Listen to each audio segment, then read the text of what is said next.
Friendly Neighborhood Master Allen with Level Up Sabers, and I want to talk a little bit about right-wing radicalization and where it overlaps with the Star Wars fandom. If this is something you're not familiar with, it might be worth it to sit through this.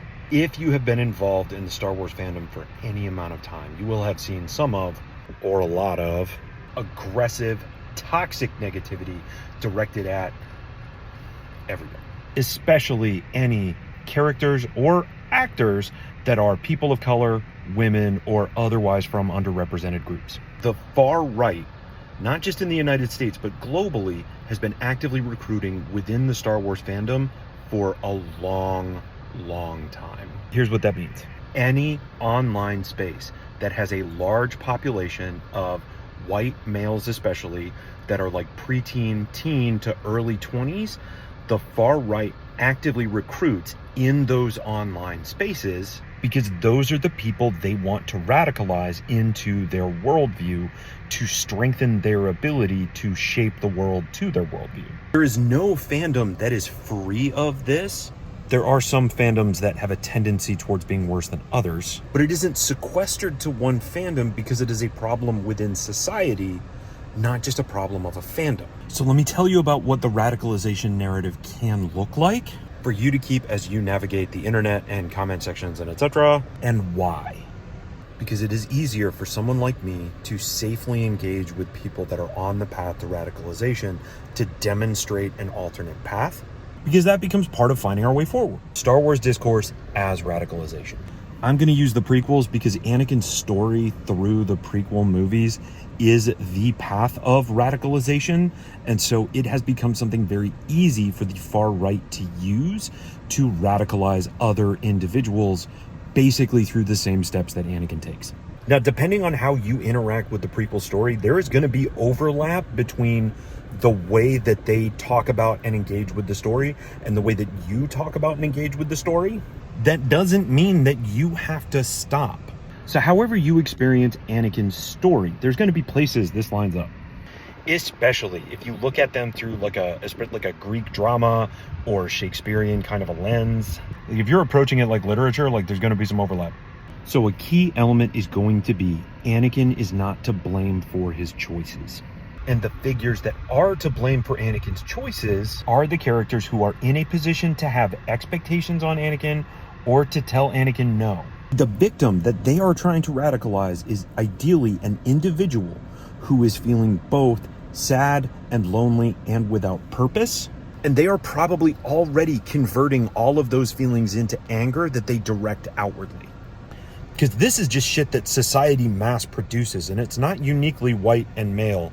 Now, to make that person comfortable with the idea of committing acts of violence, it isn't an attack. It's self-defense. Because convincing someone to commit an act of violence against someone else, that's a very difficult barrier to overcome most of the time. Convincing someone to commit an act of violence, even incredible violence, if they perceive it to be an act of self-defense, it is a much easier bridge to cross.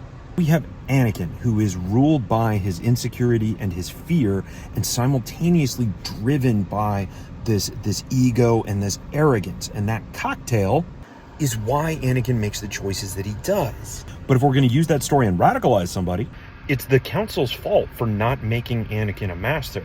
He was powerful enough and good enough and special enough to be a master. He should have been a master. It doesn't matter that that scene exists to show us that Anakin is not emotionally stable enough to be a master. It's not his ability to understand and process his feelings to be able to make reasonable, appropriate choices. It's the council's fault because they didn't make him one. It is insert character name here's fault because of reason that Anakin did what he did, because it is very important that Anakin be portrayed as not really having a choice. What was Anakin supposed to do? Anakin was really the victim. All of these characters, all of these people, they said they loved Anakin and cared about him, but really all they did was apply pressure to him through these expectations and not allowing him to be what he wanted to be and do what he wanted to do. It's not Anakin's fault. You can't blame Anakin for what he did to all of these people that wronged him. He is the victim. The Jedi got what they deserved. And it's not about the arguments being made. It's about creating the bridge between the individual that they are trying to radicalize and the willingness, ability, whatever, to commit acts of violence. So downplaying the fact that Anakin had choices helps cement this idea of them and that feeling of powerlessness, and the ways in which they might react because of it aren't their fault. It's the fault of all of the people around them. The boss or the parent that has expectations of what they do, which are perceived as demands upon their time. The significant other that wants them to work on themselves for personal growth and a less toxic relationship. We have had Padme discourse in Star Wars many times. And Palpatine is distinctly absent from these conversations, or later on down the pipeline gets kind of weirdly deified. Because Palpatine was the only one that told Anakin the truth. Palpatine was able to offer Anakin something that Yoda was not. It's not Anakin's fault, it's not Palpatine's fault, it's Yoda's fault. There are segments of this path that if you get deep enough, Kenobi becomes one of the people that's at fault for Anakin becoming what he became.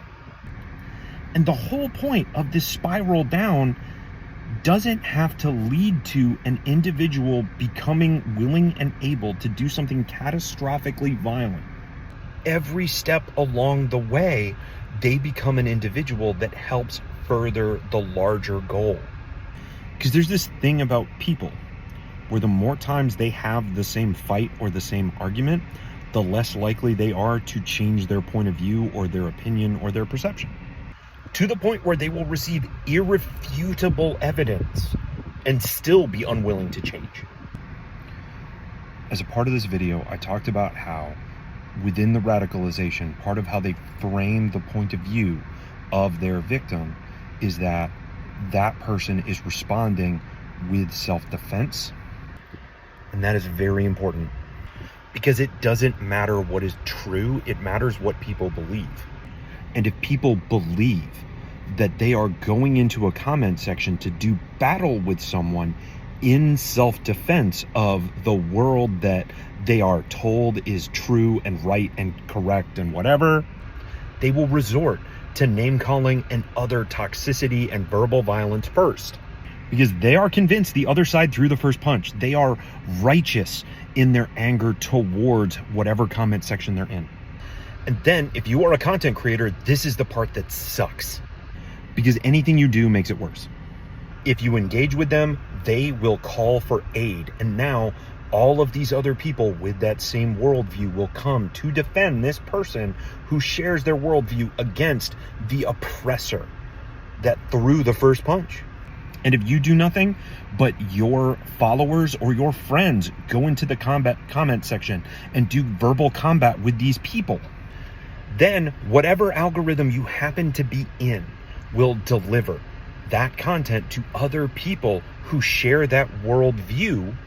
And so it will feed to them something that they are more likely to come into the comment section to also do battle. And then once it hits a certain point, it could be weeks before people stop responding. And all that time, the algorithm will still be serving it up to yet more people, to the point where it can spread throughout all of your content. And then they're just crawling through every video that you've made like centipedes. And then, if any of these people experience consequences for the actions that they take in comment sections online, being reported to their jobs or whatever, that then facilitates them going farther down that downward spiral, because now they can perceive themselves as being even more victimized by these external individuals that started the fight in the first place.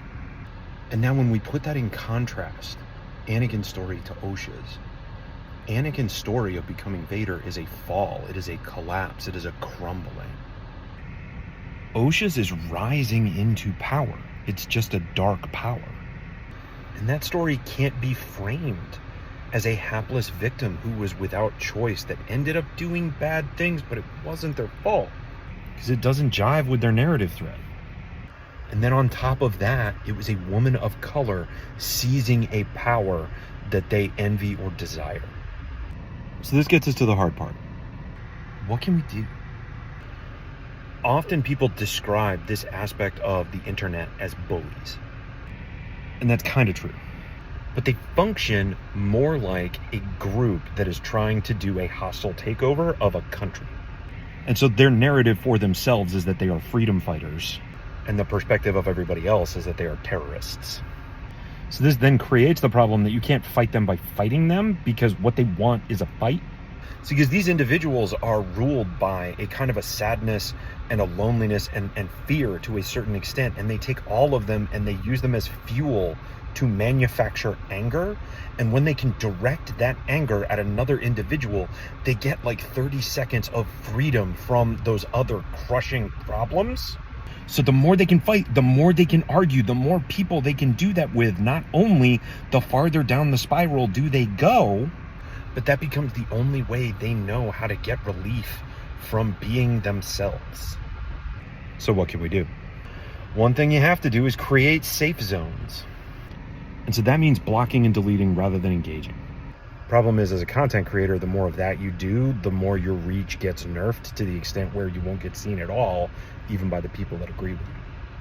Being mindful to engage in the type of positivity that you want to see, not only so that the algorithm will show more of it to you, but so the algorithm will show it to more people like you.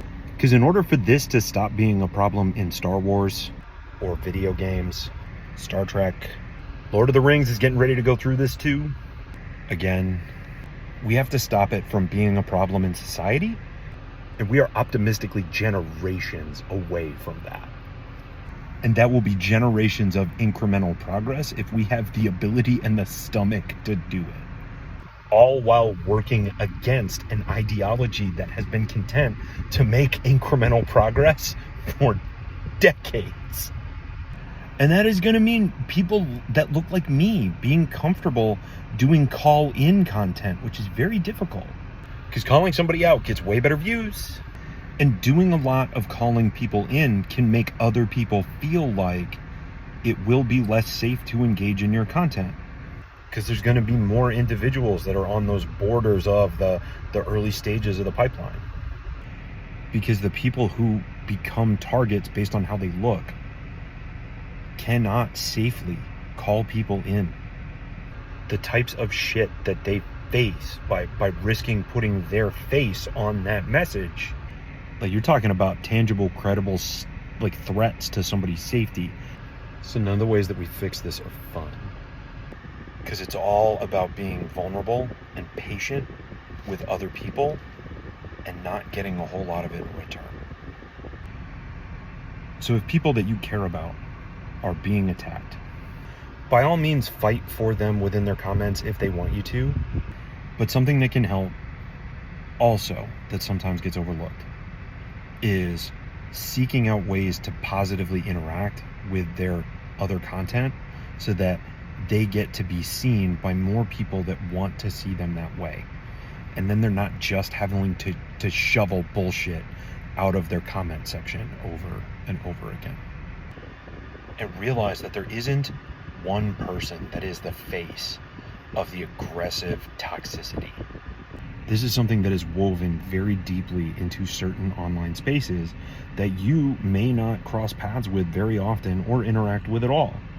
And removing one individual off of a platform doesn't fix it.